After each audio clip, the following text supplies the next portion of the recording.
Welcome back. You're watching SA Today with me, Unathi Patyashe. Let's continue here now. The top 6 officials of the ANC Youth League have been elected unopposed at its 26th National Congress in Johannesburg last night. All officials, with the exception of the newly created position of the Deputy Secretary General, received 20% from branches. Collen Malatji was elected president, with Phumzile Mgcina as a deputy. Ngudle was elected Secretary General, while Tsakani Shiviti was chosen as Deputy Secretary General and Zwelo Masilela as Treasurer General. Just like its mother body, the League has amended its constitution to have a second Deputy Secretary General position, Olga, Seate, who got the required 25% from the floor to become the League's newly elected second Deputy Secretary General. Now let's get analysis on these and more stories. We're now joined via Zoom by political analyst Tami Malinga. Tami, thank you so much for your time this afternoon. Of course, significantly, this was the first Congress to take place since 2015. I mean, the conference got off to a rocky start this weekend. We saw factional battles play out, resulting in more than 15 NEC members, being deployed to the Congress. We also saw Mafika Ndebele, who was also the ANC KwaZulu-Natal spokesperson, being suspended by the provincial structure after he was accused of manipulating the process. Those are just some of the disruptions we saw. The big question, of course, is can this ANC Youth League establish its relevance, especially among young people in South Africa, just given some of the challenges they're facing? Thank you, Unathi. Good afternoon to you and good afternoon to the viewers. The big question though is, does the ANC need an ANC Youth League after an absence of 8 years? I mean, it's been 8 years they've been operating without the office of the Youth League. And that begs the question. I mean, after the Fees Must Fall movement, young people did show that they are a force to reckon with. They could have started their own political movement. And by then, a lot of political parties did show that there was no need for youth leagues anymore. It's a matter of taking young people that are within student movements and moving them into various structures within the higher echelons of parties. The ANC should have done that. 8 years without a youth league, it shows that they really did not need to have a youth league anymore. That is why we saw what we saw this weekend. There were delays in registration, there were suspensions, there were people being recalled from the NYTT. There were others who were told not to contest. If they dare contest some of the positions, their political careers, they should consider kissing their political careers goodbye. So this shows quite a lot that the ANC Youth League is good as dead. The ANC should have considered closing that chapter and doing away with the ANC Youth League, because it is now a league that they need, just for to assist in factional battles rather than pushing youth issues. So it is no longer a structure that is necessary within the ANC itself.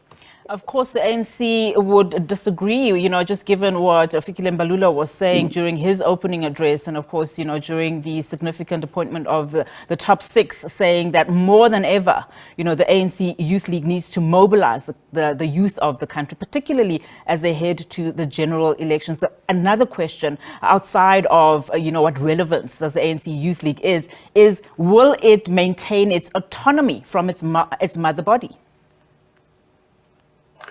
I don't think it will maintain its autonomy from the mother body. I believe that the ANC Youth League is still a factional movement. It is being resuscitated so that it will still be a factional movement. If you look at the current ANC Youth League executive, most of the leaders that are there, bar for one, were elected unopposed. Now let's go back to the Mafikeng ANC conference where Thabo Mbeki was elected, and Nelson Mandela had to stand up at the end of the conference and say, beware of a leader that is elected unopposed, because that leader is bound to surround himself with yes men and yes women, and he's bound to marginalize those that oppose him. I see this youth league as a youth league that is going to be a youth league of yes men and yes women to those NEC members that have been spearheading a campaign to make sure that they get into office. So they are a faction of those that have been making sure that this conference sits and it makes sure that these guys do get these positions. Because why would you go ahead with a conference that from the start it's clear that there are no positions that are going to be contested? You have people that clearly are just going to be handed positions in a silver platter.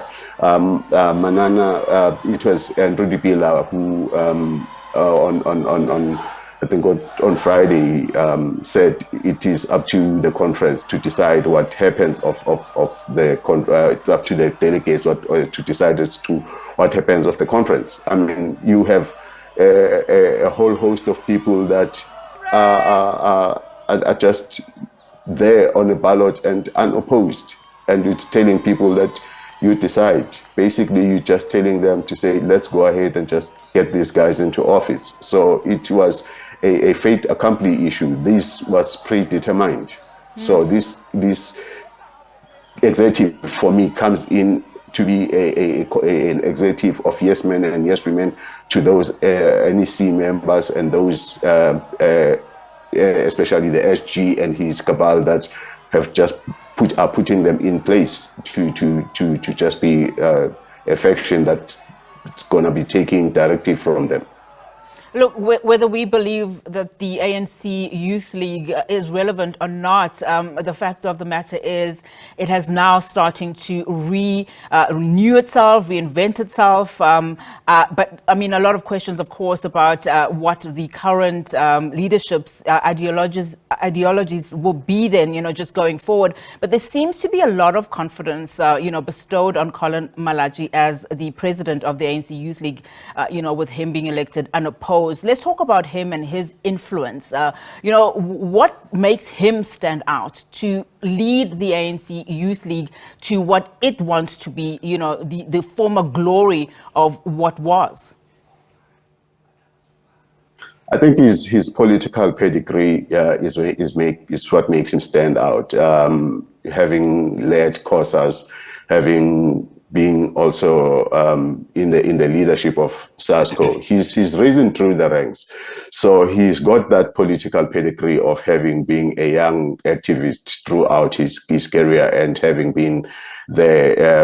He's been also within the political structures at UJ and at VETS. So he's risen through the ranks. He's also been within the REC of the ANC. He's now a member of parliament. So I think people with that sort of political pedigree and with that sort of a political CV, there is that trust that he's one of the people that he can resuscitate the ANC Youth League, although I doubt it's a structure that can be resuscitated. But with that sort of a political pedigree, there is the belief that he is the person that is going to bring life into that. I think it's the political pedigree that he brings with him. We are expecting, of course, to see President Cyril Ramaphosa address the Congress, during its last day. Just talking about, President Cyril Ramaphosa, I want us to touch on something that Fikile Mbalula also mentioned, during the conference, and that is, of course, the Phala matter. The public protector's reports have cleared, Ramaphosa of any wrongdoing, in the Phala matter. Did this come as a surprise to you? More than 6 months ago, the independent panel, which found that the president may have violated his oath in office by failing to, failing to report the crime at his Phala farm.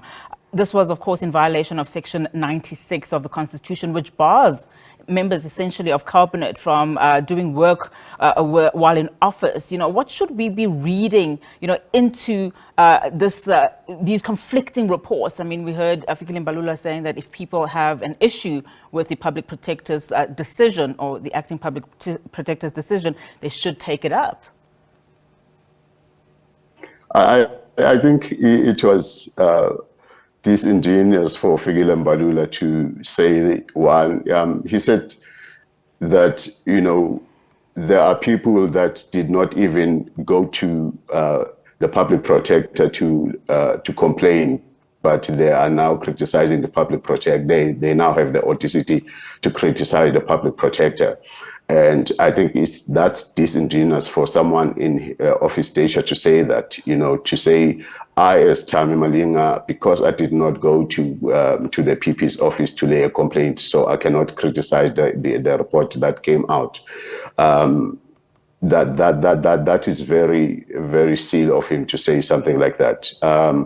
Because now he says that if a report such as Advocate Galega's report came out, and I believe that it is a report that is very flawed, and I therefore cannot complain about it because I did not go to lay a complaint with the PP from the onset.